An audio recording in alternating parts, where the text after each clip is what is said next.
Before I started doing this scheduling strategy, I would find myself walking around the dining room table, overthinking over and over with no end result.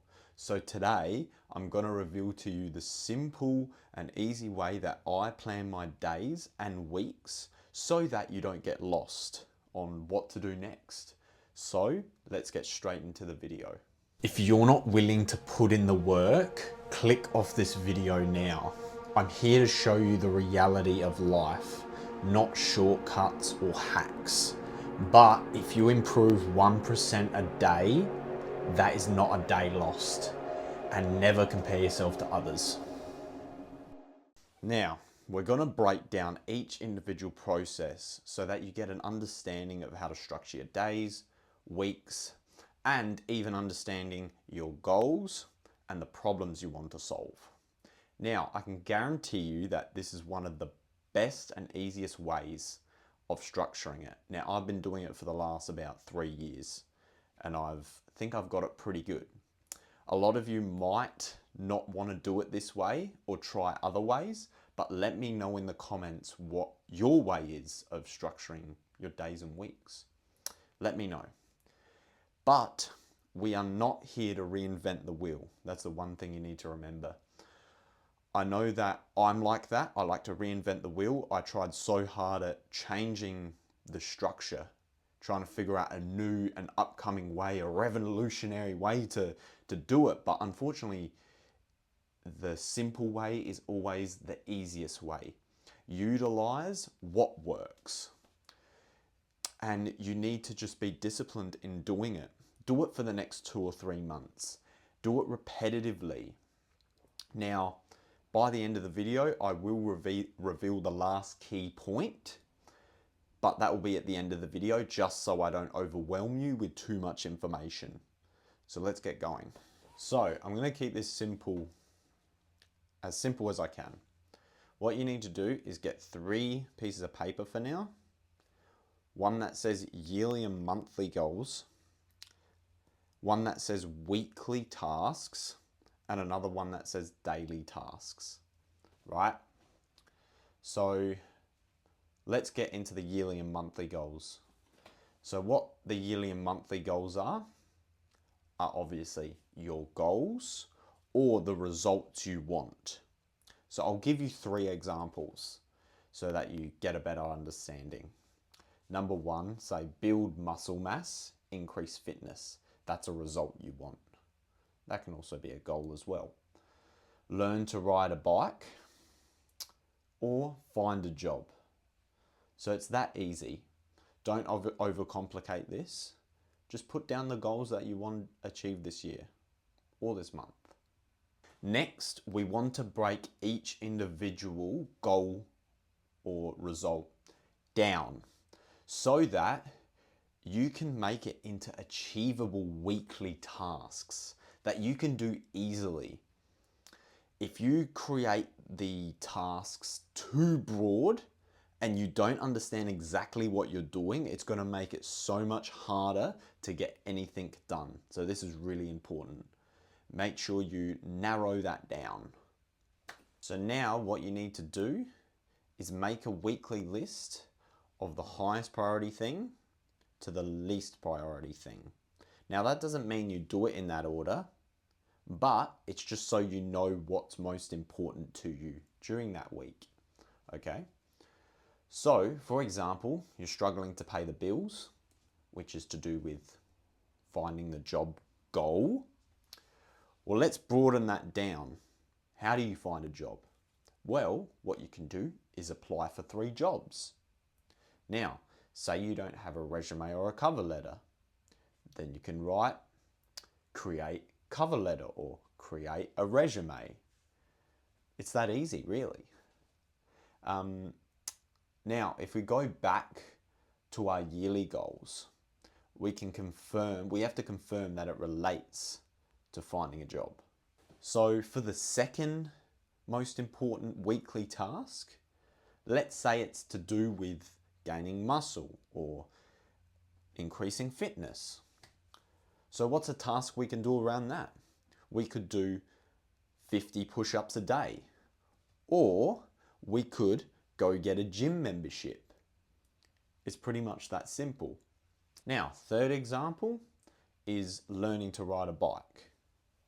So, say you don't have a bike, well, what's the weekly task you can do? You could go buy a bike. Say you do have a bike, then your weekly task would be 1 hour training on bike. These 3 tasks I gave you were to do with your yearly and monthly goals. But there might be weekly things that you need to do, such as booking a doctor's appointment or booking, going to get food. So for example, say you're doing a doctor's appointment, I would say book doctor's appointment for so-and-so problem.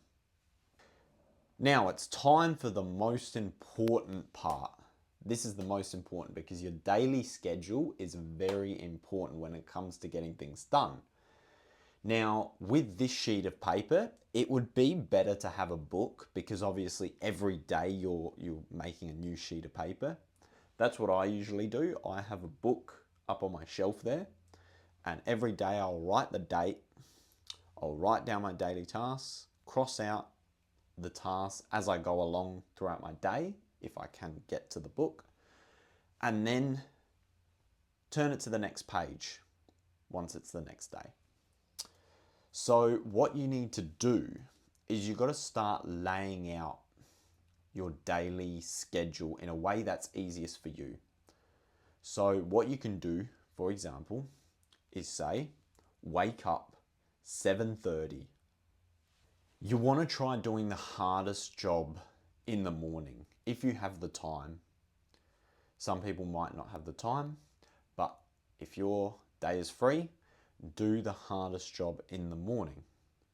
So, for example, you struggle with fitness. That's your biggest struggle right now.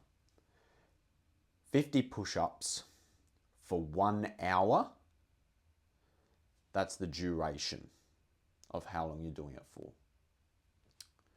And then say your next thing after you've done your push-ups is work on resume for 2 hours. Now that's a broad statement. To say work on resume, that statement is very vague. I don't understand what I need to do to work on resume. So now what you put underneath that is a list. So it will start by saying 1, work on the layout, for example. Work on the layout of the resume. Okay, number 2, work on the about me section. So depending on what your task is, you'll need to subcategorize the tasks underneath it. So obviously saying 50 push-ups, well, that's simple, that's easy. Okay, do 50 push-ups. Or you could also say, do 25 push-ups for the first half hour, then the next half hour, do another 25 push-ups. So the way I like to do it, especially if I am busy during the day and I have schedules, work, for example, is wake up 7:30, for example, 7:45, 50 push-ups, 8:50, work on resume, then whatever, breakfast. And then also the subcategories underneath work on resume. It really depends what works for you. If you want to do just each individual hour, you can do it like that. You can also do a mix of both. So if you know that 50 push-ups takes an hour, well, you put 1 hour. If you know working on resume takes 2 hours, put 2 hours. But if you have an appointment at 12 o'clock, you have to put 12 o'clock. You don't want to miss that appointment, correct? So it really depends on what's easiest for you, really. Now, I'm going to reveal to you the last point, which is to-do lists. Specific and non-specific to-do lists. So for example, a specific to-do list might be something very specific. So for example, I need to work on one of my bikes, right? And I have a list of things that I need to get done on the bikes. For example, my list might look like this.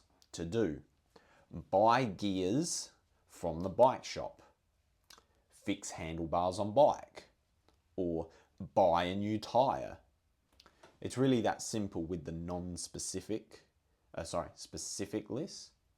Now, with non-specific, that might be a little different because you might be at the doctor's or you might have an appointment and they might get, I don't know, they might get you to do something, right? Like fill out a form, for example.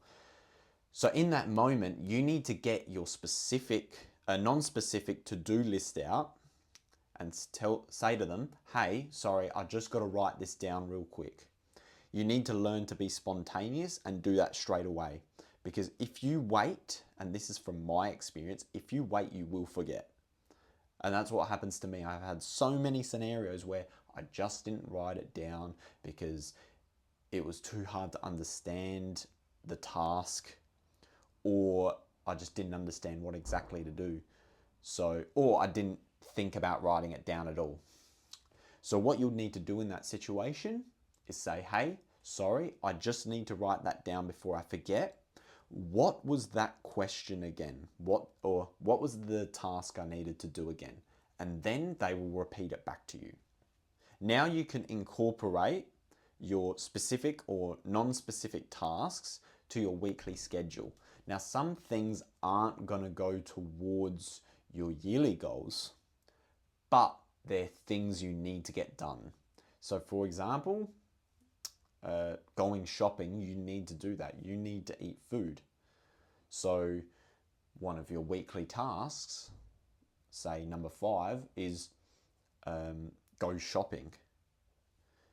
Go shopping, get food. So what I recommend you do, if you haven't written all this down, re-watch the video from the start. Get a pen and paper, follow the prompts that I give you, and just follow the video. Hopefully, if you look at it again, you'll get a different perspective and you'll get a better understanding. All right? And then, yeah, you won't miss anything. So that's the end of this video. Like and subscribe to watch more educational content about autism and how to be an independent young man on the autism spectrum. All right, thanks guys. Have a good day.